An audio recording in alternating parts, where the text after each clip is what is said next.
Mr. Weston thought it would be appropriate if I spent a little time on Brexit. You might wonder what Brexit is, but it's Britain's exit from the European Union and the consequences of that.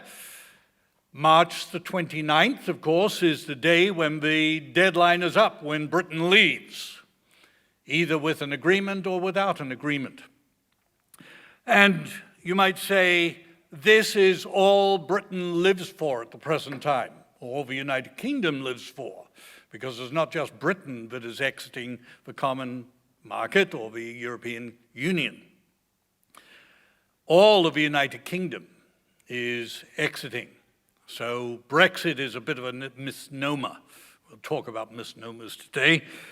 It's a bit difficult to say Ukexit, right? So Brexit is a little easier on the tongue than Ukexit and so forth. But it's all of the United Kingdom that would be leaving Europe. It's one of those things that is going to go down to the wire. As Angela Merkel said, this will be an 11th hour deal, and this is when the deals are made. For Europe, it is a matter of its survival, because Britain wants to break, you might say, the philosophical ideas that have formed the European Union. It doesn't want those anymore. It doesn't want the free movement of people. It doesn't want some of those, you might say, fundamental ideas on which the European Union was created. So for Europe, this is a do or die effort, because if Britain gets off with this, who's going to be next? Italy, Greece, Spain, Portugal. Who's going to be the next one? So, of course, for the Europeans, they've got to play it rough and hard. It's a hardball game, or as we might have said in years gone by, it's a game of chicken. Who is going to blink first? Now, of course, most people in Britain, i.e. about 52% of those who voted to leave, which means 48% voted not to leave. And so it has led to a remarkable division of the country between those who want to remain and would work at any means they can to enable remaining in part of Europe, and those who want to leave. Part of a problem, and part of a problem I think of all nations at this point in time, is the problem of leadership these days. We do not have statesmen to lead countries as we did in times gone by of people of the likes of Churchill and so forth. When you talk about politicians these days, the adage of John Kennedy, think not what you can do for yourself, but if I can loosely paraphrase it, think what you can do for your country, has been forgotten by politicians today. People go into politics in many cases for what they can get for themselves. And it's not surprising. Our societies are individualistic. It's all about the self. It's not about the community. And so we find politicians very much concerned about what is in it for themselves rather than the country. And so we don't have the leadership that we had in decades gone by. Britain at the present time has two major political parties which are led by people who are not leaders. They may have stalwart characteristics to them in various ways, but to boil it down, they are not leaders. And so the countries are not led. And of course, many people would say the same in terms of the United States. What I'm saying today is very true here in the United States. Britain is preoccupied with Brexit. The United States is preoccupied with a wall or something of that nature, part of which exists and part doesn't.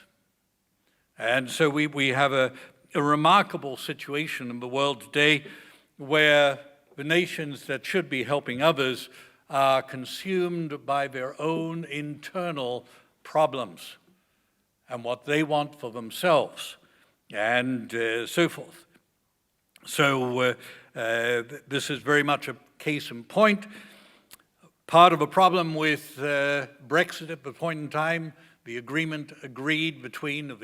pact agreed between the European Union and Theresa May has been rejected more or less outright by the British parliamentarians because it creates a constitutional crisis for Britain. Just as if the Europeans go soft on Britain at this point in time, they will make a constitutional crisis for themselves. And of course, the constitutional crisis is over the situation of Northern Ireland. Is Northern Ireland going to be part of the European Union, or is it going to be part of the United Kingdom?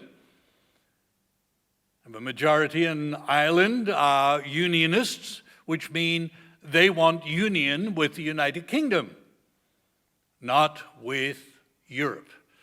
They want to remain loyal to the crown and so forth. So it's a fascinating situation. The economic challenges that exist.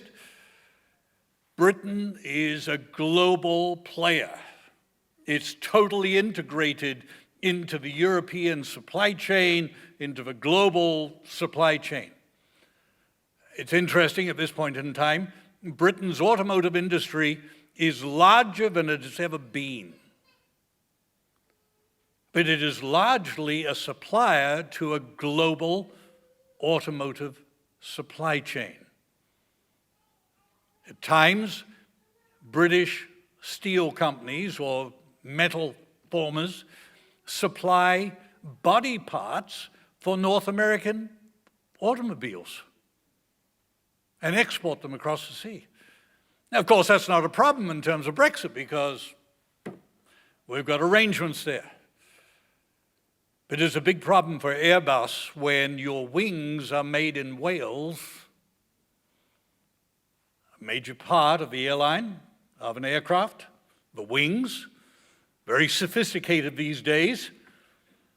They are made in Wales and then shipped into Europe to become part of a finished product. And of course, if Britain is not on the common market, then what does Europe do in terms of tariffs on British-made wings for European aircraft? You don't establish an assembly line for aircraft wings overnight or in a year or so. So the disruption, the potential for disruption is great and considerable, both ways. So of course, as I said, this is a game of chicken, and the question is, who blinks first? It's a problem that exists for the Europeans, exists for the British, the UK, because we don't follow God's way of life. We don't consider it. In the light of that, I'd like to spend some time today dealing with one of those areas that we seldom give great thought to. I did have a look at the sermons, and I found that Mr. Ames had given a sermon on this subject back in May 2009. It had not been spoken of seemingly since, or there's nothing on the website in terms of a sermon since those days. And so I thought it would be an appropriate subject to address again in terms of our understanding of the challenges that God calls us to. The sermon, of course, is based on the fifth of the Beatitudes, Blessed are the Merciful, which was a sermon that Mr. Ames gave back in May 2009, the sermon number 532. And of course, it has been touched upon in articles in the Living Church News and commentaries and so forth by various people along the line. But I'd like to focus upon this aspect of being merciful today. This was the fifth of the Beatitudes that Christ gave, And it's a rather interesting beatitude to consider, because this is the first beatitude in which we are required to do something before we get something in return. Blessed are the merciful, for they shall receive mercy. Matthew 5, verses 7. And of course, we have two related words here. We have to be merciful. And of course, the idea of being merciful is to show or exercise mercy. So the two words are very closely related. We've got to be merciful before we receive mercy. And rather interestingly, because to whom do we have to be merciful? Does our Heavenly Father require me to be merciful to him? Is it possible for me to be merciful to my Father? The first four of the Beatitudes are clearly talking about our relationship with our Heavenly Father. Blessed are the poor in spirit, blessed are the meek, blessed are those who mourn, blessed are those who hunger and thirst after righteousness, are all talking about our relationship with our Heavenly Father and the Son, Jesus Christ, and the attitudes that we should have in seeking to honor and obey them. But in this case, we're told to be merciful if we're going to receive mercy. To whom are we going to be merciful? Not the Father, not the Son, Jesus Christ. It talks about what you and I have got to be like to one another if we are going to receive mercy from our Father. And so it's an interesting situation for us to consider. You might say the Beatitudes turn from our relationship to God, a focus on that, to our relationship with one another. How do we exercise a godly attitude towards one another in a way which is going to be pleasing to our Father and enable us to receive the mercy that we require from him? Now, part of the problem is words. We talk about being merciful. We find the word appears twice in the New Testament. We've looked at what we've touched on one of the scriptures. We'll address the second one shortly. But of course, being merciful is an aspect of showing or exercising mercy. So what do we mean by mercy? What do we mean by being merciful? It's shaped by the way we use these words. Now, if you're a student of God's Word and you are aware of the languages that they're written in, you'll very quickly come to realize that sometimes words are used when they shouldn't be used. To give you an example, we talk about the mercy seat. In the Hebrew and in the Greek, it has absolutely nothing to do with mercy. Not related to it at all. In fact, I was going to speak about it one time to a French congregation, and I thought I would do some checking beforehand and got out a French Bible and found they called it something else, propitiare, which is an appropriate translation in the French, of the real word that lies behind the mercy seat. And of course, the mercy seat in the Hebrew is kafaret, which means a covering or atonement. And propitiare in French is an appropriate translation of a word we would use, propitiation. You'll find that in Romans chapter 3, places of that nature. So we have oftentimes problems with words that have been brought into our translations which don't really belong there. They confuse the issue. I think I understand why the translators of a King James Version use the term mercy seat. Because you see, in English and the English language, when we talk about mercy, we use it in a very legal context. I don't know whether Shakespeare shaped it or Shakespeare was a product of the English language. But our usage of the word mercy in the English language really mirrors a great monologue of Shakespeare's in The Merchant of Venice, where Portia was in the court with Shylock the Jew, who is demanding his pound of Christian flesh, etc., etc. Really nicely anti-Semitic play. And Portia had this wonderful monologue about the quality of mercy is not strained. It droppeth as a gentle dew from heaven, it is twice blessed, etc., etc., etc. And what does Portia do, or what does Shakespeare have Portia do? He sets up mercy as being the opposite of justice. So in other words, we have a very legal situation being developed, where mercy is defined in terms of being the escape from justice. And you might say in terms of the English language, we find that we would probably translate Matthew chapter 5 and verse 7 in a way that says something to the, and I am paraphrasing, blessed are those who forgive, for they'll be forgiven.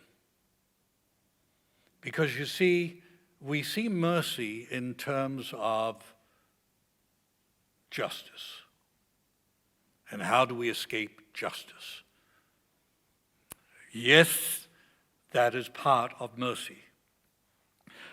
But I would put it to you, brethren, that if that is the limit of our view of mercy, then we're shortchanging what our Father intends. Because oftentimes, do I know what you need to be forgiven of? I have no idea whatsoever. Nor should I know necessarily. But yet I can still exercise mercifulness to you without knowing what it is that you need to be forgiven of. And so I put it to you, brethren, that just understanding in the English language the use of mercy as being a legal term in terms of something whereby we can escape justice. It's an incomplete view arising out of a mistranslation of the word or a failure to understand the word. If you look at Merriam-Webster, they provide a definition for you of mercy. And they tell us that it comes from Middle English and it comes from the Anglo-French merci, from which we get thank you today, or in French at least, merci. And it comes from medieval Latin, merced, and it related to the price paid, wages, etc. And hence, Merriam-Webster says it's usage. And so it's the first usage of it, they list, which is the principal usage of it, is a compassion or forbearance shown especially to an offender or to one subject to one's power. Also lenient or compassionate treatment. They begged for mercy. Now what we're talking about mercy in exactly the same terms as Portia was describing mercy in The Merchant of Venice. And of course, the King James translation and Shakespeare were, you might say, somewhat contemporaneous, and one wonders where the idea got offline firstly.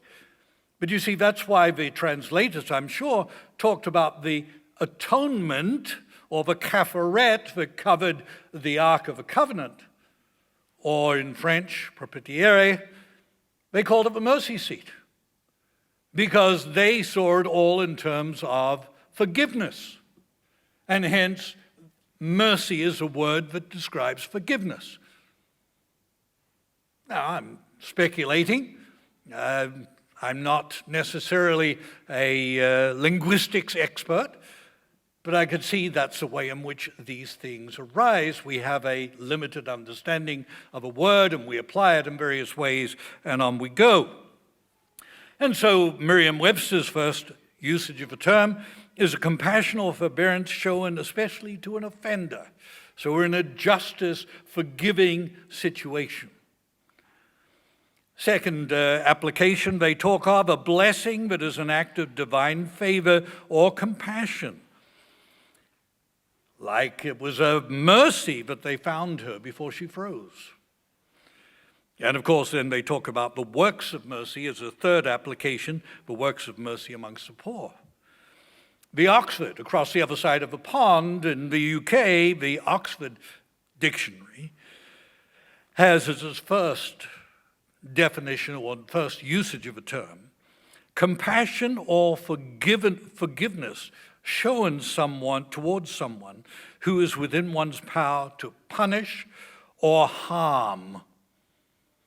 So, the idea of forgiveness is very much part of the idea that we receive in terms of mercy. Yet it's interesting, the word mercy appears as a verb some 28 times throughout the New Testament. But in reality, only 2 of those occasions could really be defined in the first instance in that way. And so we have Matthew chapter 18 and verse 33, where somebody owed money. And the king forgave the individual because they couldn't pay. And of course, you know what happened. He went out and found another servant who owed him a pittance. And when the man couldn't pay, he put him in prison until he could pay. And the king remonstrated with him. And so we find in verse 33, he said, should you not have had compassion or mercy, because it's the same word as the word mercy in Matthew chapter 5 and verse 7. Should you not have had mercy on your fellow servant as I had mercy on you? And so this aspect of forgiveness and so forth is, you might say, enshrined in that particular verse, in that particular parable. James chapter 2 and verse 13 is another occasion in which the verb is used in terms of forgiveness, where James records for us, for judgment is without mercy to one who has shown no mercy. And of course, that's a wonderful explanation of what goes on in Matthew chapter 18. When the king found out this man had not been merciful to somebody else, the individual suddenly found the blessing that he had from the king disappeared. And James talks about mercy triumphs over judgment. Now, the fact that this usage of mercy only appears to be used twice in this way in the New Testament shows us this quality is far more nuanced. There's more to mercy than just forgiveness. There's more to it that we need to understand. So we need to look at the rest of Scripture to understand what being merciful is all about. And understand this in terms of, as well, the aspect of forgiveness. Now, I'd like to introduce you then to the first use of the term that is translated merciful in Matthew chapter 5 and verse 7. Once again, we're talking about translations. Because that same word that is translated merciful was used in the early Greek translation of the book of Exodus. And so we turn back to Exodus chapter 22, verses 26 to 27. We find the instructions being given by the Eternal to Moses as to how Israel and we are to conduct ourselves with one another. The day of Pentecost, when they had gathered together at Mount Sinai, and they entered into a covenant relationship with the Eternal. That begins in chapter 24. So between chapter 20 and the giving of the Ten Commandments and the statutes and the judgments, we find this element recorded in verse 26 and 27 of chapter 22. And he said, if ever you take your neighbor's cloak in pledge, you shall return it to him before the sun goes down, for that is his only covering. And it is his cloak for his body. In what else shall he sleep? And if he cries to me, I will hear him. And in the Greek translation of this verse, it says, for I am merciful. No aspect of forgiveness here. It's a matter of the care and concern for another person. Now, in the English, of course, the English translation being from the Hebrew, we use the term compassionate. We understand that. But if you go back before the time of Christ, the Jews who translated the Bible into Greek, or the Torah into Greek, understood this word to relate to being merciful. Little more than just forgiving. In other words, I take care of you. And once again, we'll come to see a reason why they would make the word merciful rather than compassion. So we might say that the first usage of the Bible of the term merciful reflects the Eternal's compassionate character and consideration for those who lack. And I think that's an appropriate understanding of it, as we'll get to see. That idea follows in the next usage of the term merciful as well. And of course, when I use the term merciful, I'm talking about the English term. But I'd like you to turn to one of my favorite scriptures, Exodus chapter 34 and verses 6 and 7, where the Eternal appears to Moses and tells him about the very nature of God. It's what his character is really like. What is it to be a member of a God family? It is to have this character within us. And so the Eternal told Moses that you're not going to see my face. I'm going to hide you in the rock, and I'm going to put my hand over you. And as I pass by, I'll take my hand away, and you'll see my backside, my hinder parts. That was not what Moses was looking for.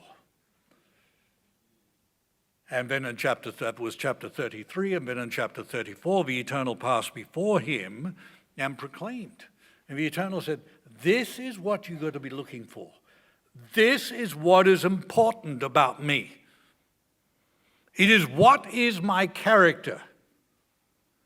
The Eternal, a God merciful and gracious, slow to anger, and abounding in steadfast love and faithfulness, keeping mercy for thousands, forgiving iniquity and transgression and sin, by no means clearing the guilty, visiting the iniquity of the fathers upon the children and the children's children to the third and fourth generation.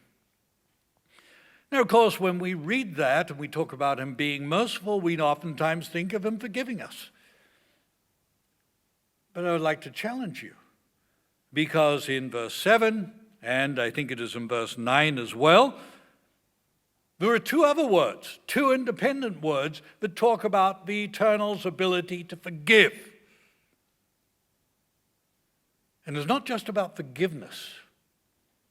He is merciful and gracious.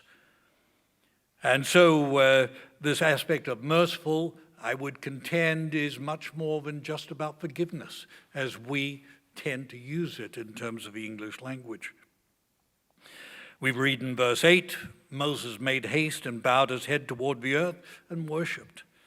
Then he said, I've now found grace in your sight, O Lord, let my Lord, I pray, go among us, even though we're a stiff-necked people, and pardon, or you might say, and forgive our iniquity and our sin, and take us as your inheritance. The idea of forgiveness is well embedded in this section of Scripture. The eternal can forgive, no question of that whatsoever. But he's also merciful. It's interesting if we look at some of the usages of the word merciful in the Scriptures. We find, for instance, in the Psalms, Psalm 116. And we could read the whole section from verse 1 through verse 9 because it talks about the Eternal's mercifulness here. He starts in verse 1 by saying, I love the Eternal because he has heard my voice and my pleas for mercy. Now, you ever could be pleased for forgiveness? But he goes on, he said, I suffered distress and anguish. Things were troubling me. And he was merciful to me. He showed mercy to me. He said, the Eternal preserves the simple when I was brought low. He saved me. Return, O my soul, to your rest, for the Eternal has dealt bountifully with you. For you have delivered my soul from death, my eyes from tears, my feet from stumbling. I will walk before the Eternal in the land of the living. And so he's talking about mercy. He's not talking about sinning necessarily and the need of forgiveness.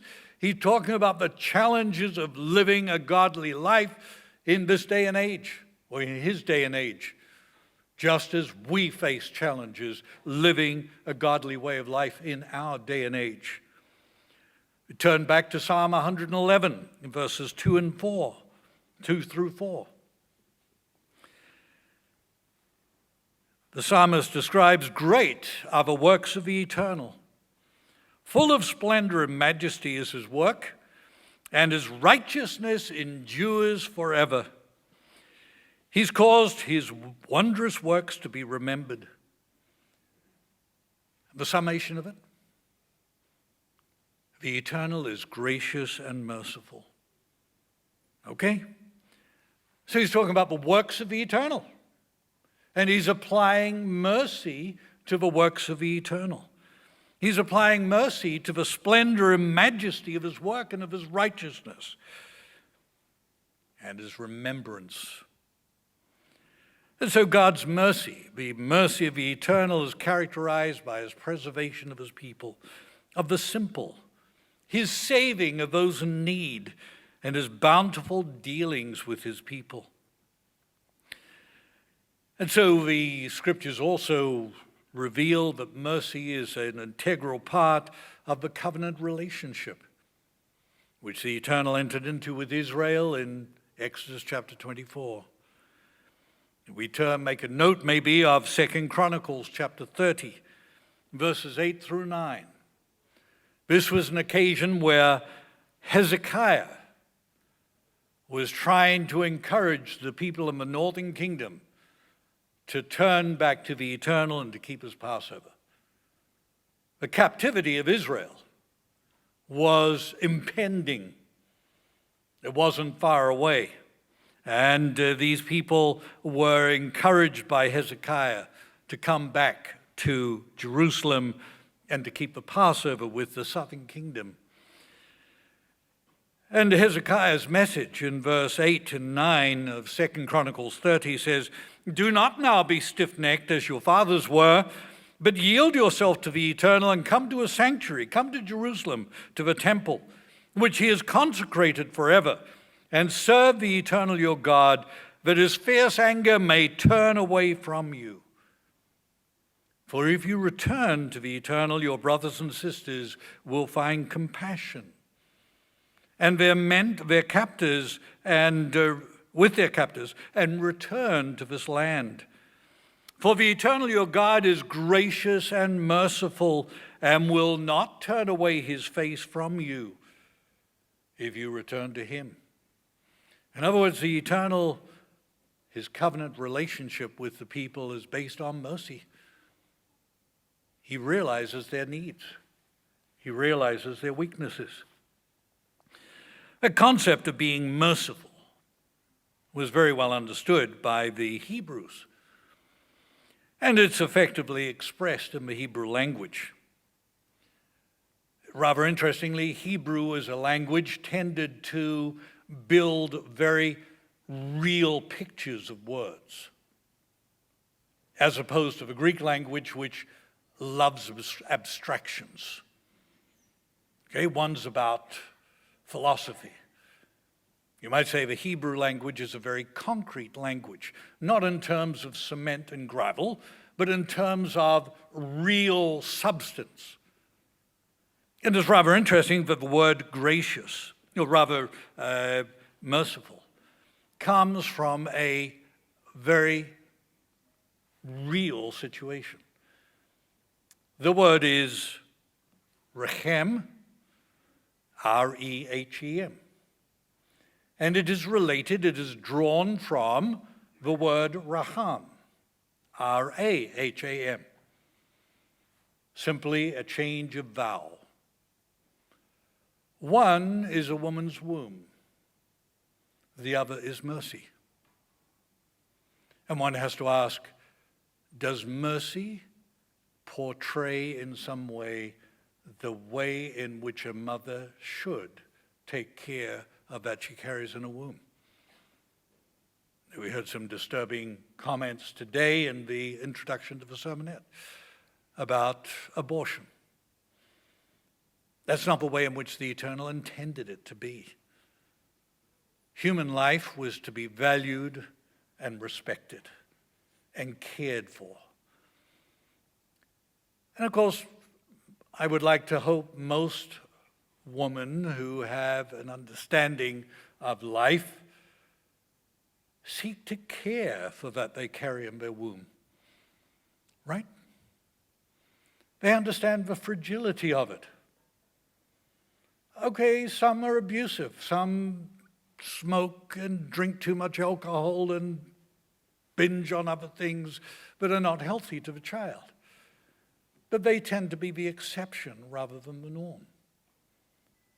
Most of you ladies sitting in this room went through the aspect of childbirth. You were very conscious of what you were carrying.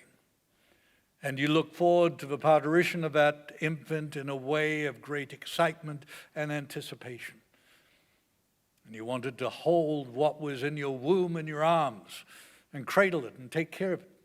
And you gave of yourself in a remarkable way.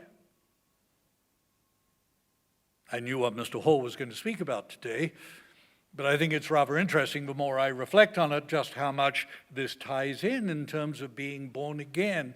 How does our Father see us at this point in time? How does he care for us? With great care, right? He doesn't abuse us. He doesn't subject us to substance abuse so that our bodies become deformed or misshapen, does he? He takes care of us in such a way that we can be a whole member of the God family. I can remember as a young man the tragedy of the thalidomide era. And some of you who are of age of I am will probably remember those grotesque photographs of children who had been deformed because of a drug given to the mothers. Of course, the poor mothers were not anticipating such a problem. A very sad situation. But it's interesting in Hebrew, this aspect of mercy being related to something as personal and intimate as a woman's womb, and the way in which the contents of that womb is so carefully taken care of. And I think it's a useful aspect for us to appreciate the way in which our Father shows mercy to us, to expand that understanding of what it means to be merciful. Yes, forgiving us is part of his mercy. It's a way in which he cares for us. It is interesting as well because so often in the Hebrew, We have a mistranslation of a word. We oftentimes have the word translated as merciful, and it should be gracious, or gracious, and it should be merciful. But it's interesting as well, because so often these two words are coupled together in the Hebrew, or in the English. We use the word gracious and merciful. And so we find, we've already noticed that, for instance, in Exodus 34, verse 6, but notice Psalm 86. Psalm 86, verse 15. It said, "But you, O Eternal, are a God merciful and gracious, slow to anger and abounding in steadfast love and faithfulness. Turn to me and be gracious to me.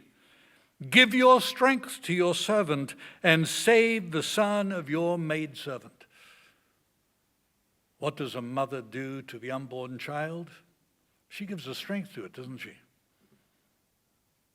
And even when the child is born, she gives the strength to it. She will suffer. She will go without herself for the sake of a child. That is true motherhood. Okay? It's like the Eternal deals with us.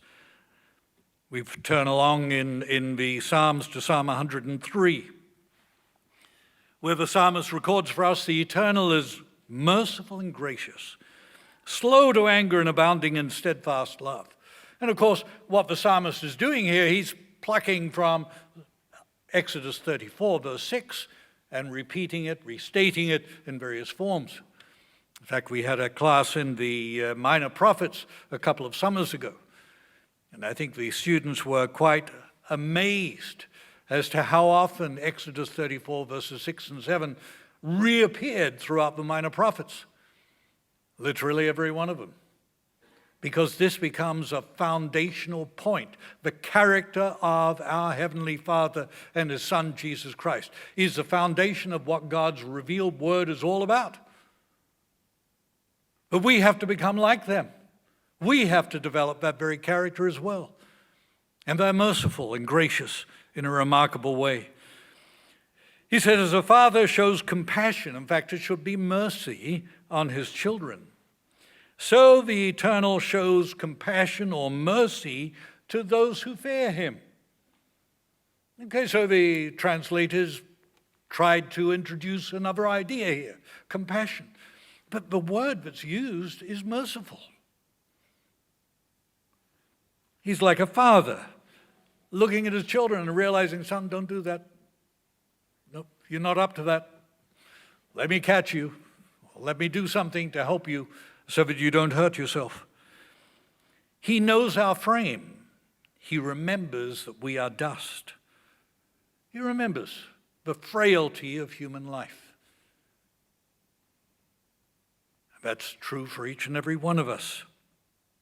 So the characteristic of being merciful is also closely linked with being gracious, and very important for us to understand.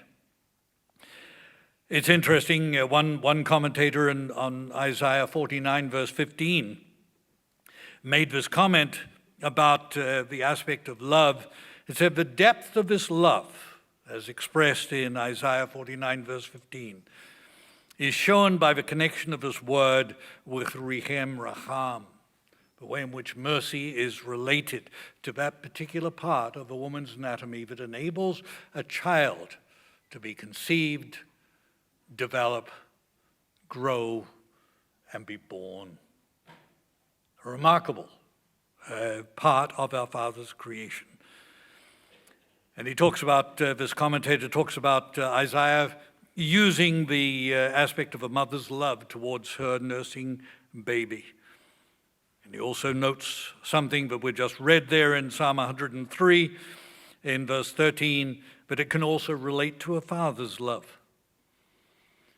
Now, it's interesting for those who are fluent in the Spanish and French languages, of which I am not, the terms merciful or mercy are derived from this compassionate aspect rather than the legal aspect of the English language. So the challenges that we have in understanding these things are not necessarily true in other languages, which tend to keep closer to the original. We've already seen the translators are not always consistent in the way in which they treat words. We have the translators translating the word for mercy or merciful as compassionate in various cases. Several other times in the Old Testament, the English word merciful is translated from another Hebrew word altogether, the word chesed. In fact, we love to sing Psalm 136. Strictly speaking, in the Hebrew, it's not about God's mercy. His mercy never fails. That's a truism, absolutely. But that's not what that psalm is actually saying. It's actually saying his chesed, his loving kindness, never fails. And the word hesed is used in Exodus 34 as one of the characteristics of God's character. But it's a very difficult Hebrew word to translate because it's not related to anything real or concrete. People had great difficulty trying to understand it. You can see the way in which it's translated in different translations, and you can see the problems that people have. And so oftentimes it's translated as loving kindness or compassion, or in Psalm 136, mercy. And we sing it as mercy. So we have to be aware of that. Now, one thing that the Bible is abundantly clear on, though, that we can really appreciate, is that mercy, or being merciful, is a quality that is associated with godly character. This is something you can take to the bank, so to speak. It is first and foremost, and always, an element of godly character. God's word does not, in fact, ever use the word merciful in terms of evaluating a human being. David is never described as being merciful. Give me another name. Abraham, Isaac, Jacob, Noah, Abel. All of the prophets. The 12 apostles. Paul. None of them are ever described as being merciful. Wow. Because you see, it is not something that we have naturally of ourselves. It is an aspect of God's character that has to be instilled within us through the indwelling of God's Holy Spirit. And as we progress, as we develop, as we heard in the sermonette, so that character is developed within us so that at the resurrection we can become members of God's family in a remarkable way. And so, as I mentioned to you earlier on, there is only two usages of the term merciful in the New Testament. A challenge to you and me in Matthew chapter 5 and verse 7. You and I have got to become merciful. We have got to take on this character of God. We've got to become like him. And the other occasion is an evaluation of Jesus Christ. Hebrews chapter 2 and verse 17, where it talks about Jesus' role in coming to save us from the bondage of Satan. Not necessarily talking in the first instance about forgiveness, but he's talking in this instance about freedom, about release from the bondage and the bondage of death that humanity faces as a result of being deceived by the God of this world. And so in Hebrews chapter 2 and verse 17, Paul records for us that Jesus Christ, he had to be made like his brothers in every respect, so that he might become a merciful and faithful high priest in the service of God to make propitiation for the sins of the people. So you might say the aspect of forgiveness is here as well, but it's also talking about something even greater, because it talks about God's care for us. God realizes we're physical human beings. We're deceived by Satan. We need our eyes open. We need to be released from that oppression in a remarkable way. And so Jesus Christ is our role model to be merciful. If we are going to be merciful, we model ourselves on Jesus Christ because he understands it. We find as well throughout the Bible many examples of the Eternal's mercy. We find them in the New Testament, examples of Christ's mercy. Examples of human beings being merciful to one another are very rare. Very rare. In fact, Paul makes it clear that not being merciful is one of the problems of humanity being cut off from God.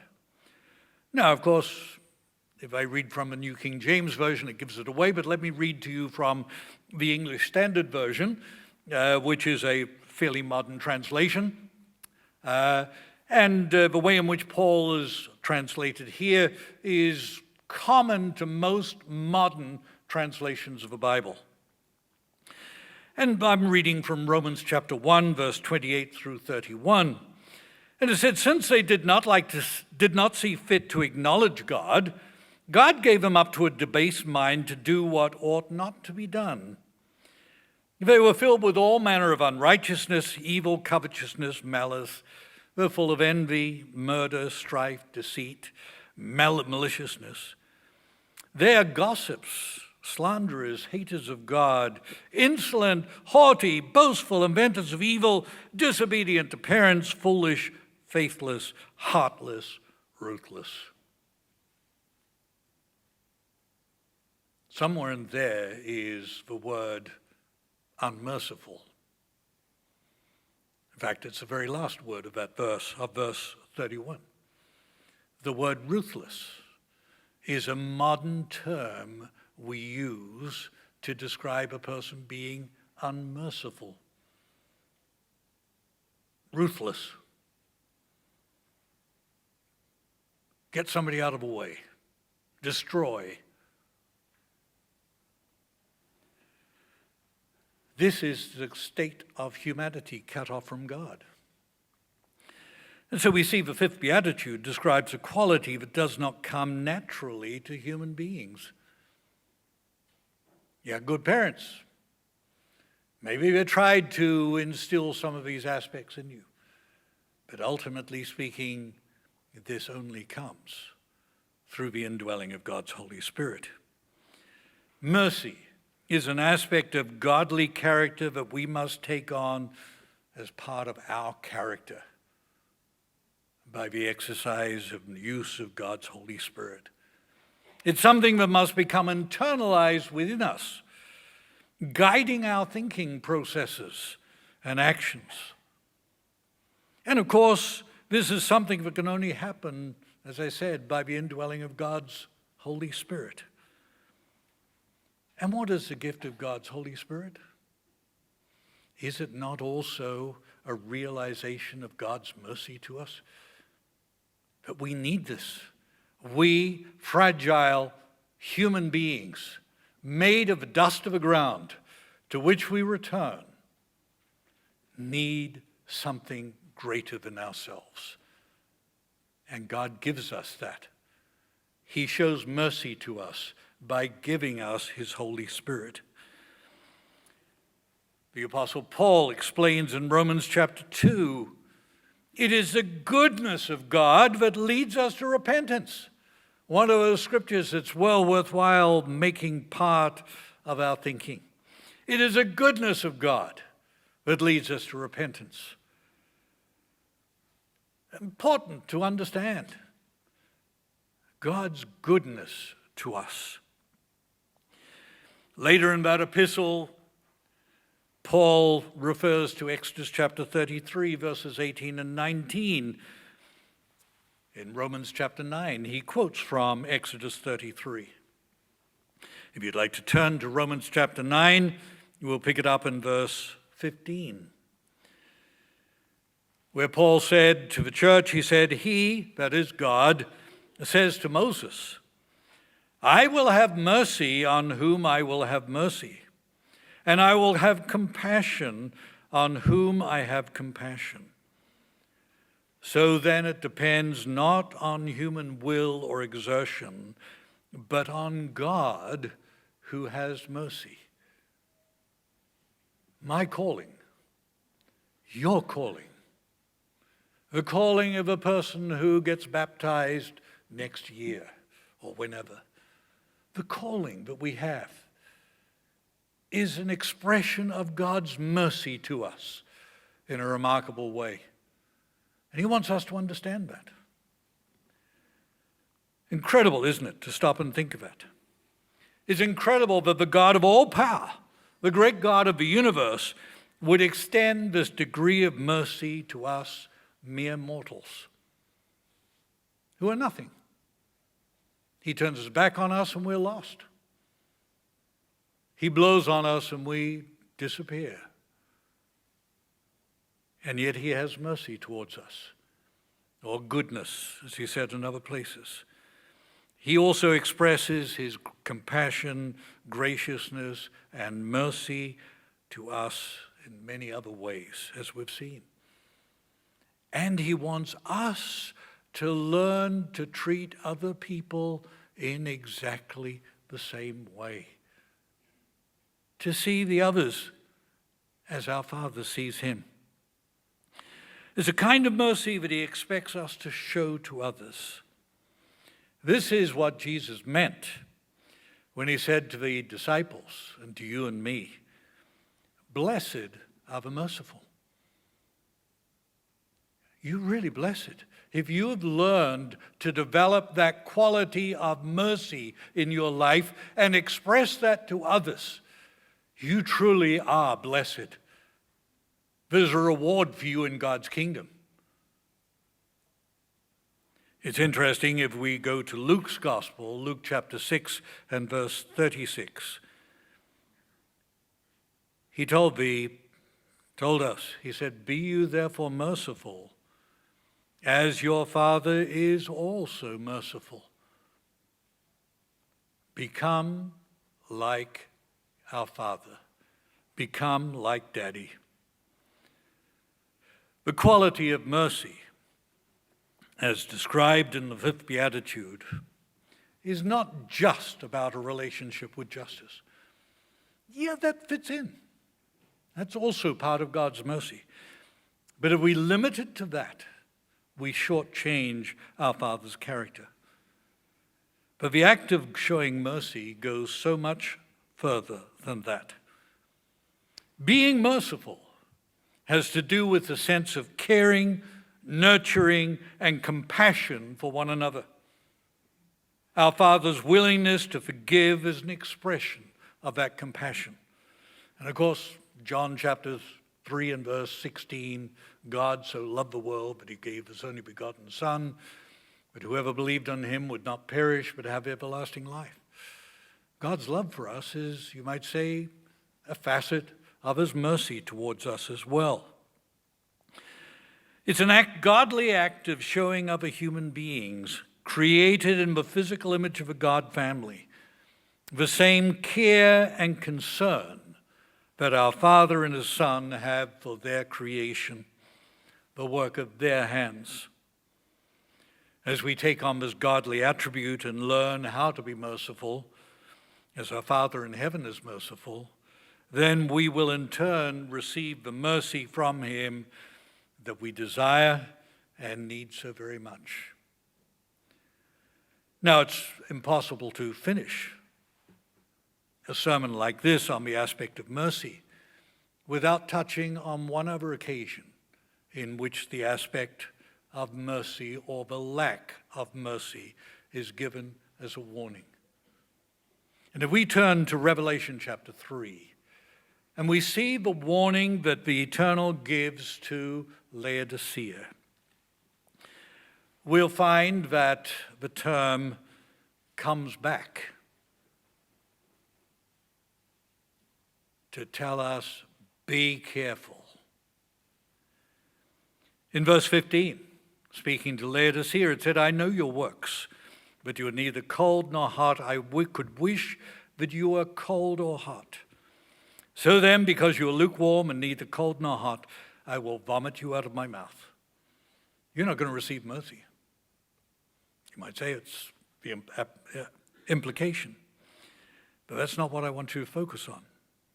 Because you say, I am rich and have become wealthy and have need of nothing. We know the statement about Laodicea. Rich, wealthy, need of nothing. We're self-made people. We're individuals. He said, you do not know that you are wretched, miserable, poor, blind, and naked. The word miserable is without mercy. Laodicea is seen as being without mercy. They haven't sought to develop being merciful in their lives. And that's a lesson for each and every one of us. If we are going to stand before the Son of God, we better make sure that we are merciful people and we understand all that is involved in that. And so Jesus Christ counseled Laodicea, I counsel you to buy from me gold refined in the fire, that you may be rich. In other words, get your mind on the true riches, the spiritual things. Get away from your miserable state and become merciful. And have mercy to one another. Because that's part of the character of God. So he wants us to buy gold, refined in the fire, that we may be rich, and white garments that you may be clothed, indicating righteousness. That you may be clothed, that the shame of your nakedness may not be revealed. And he said, anoint your eyes with eye salve, that you may see. And so this beatitude of blessed are the merciful comes back to warn us in terms of the last era of God's church, the challenges that we face at these end times, when people are all so concerned about themselves, they and themselves alone. That's the world in which we live. And the Eternal says, it's not just you and me. It's you, me, and everybody else. And I want you to see them, and I want you to react to them the way I react with you. And the more you do that, the more I'm going to react with you in a way which is exemplified by mercy. I'm going to take care of you. I'm going to provide for you. And you will be able to stand before me at my Son's return and be part of my family, to be born into the very family of God.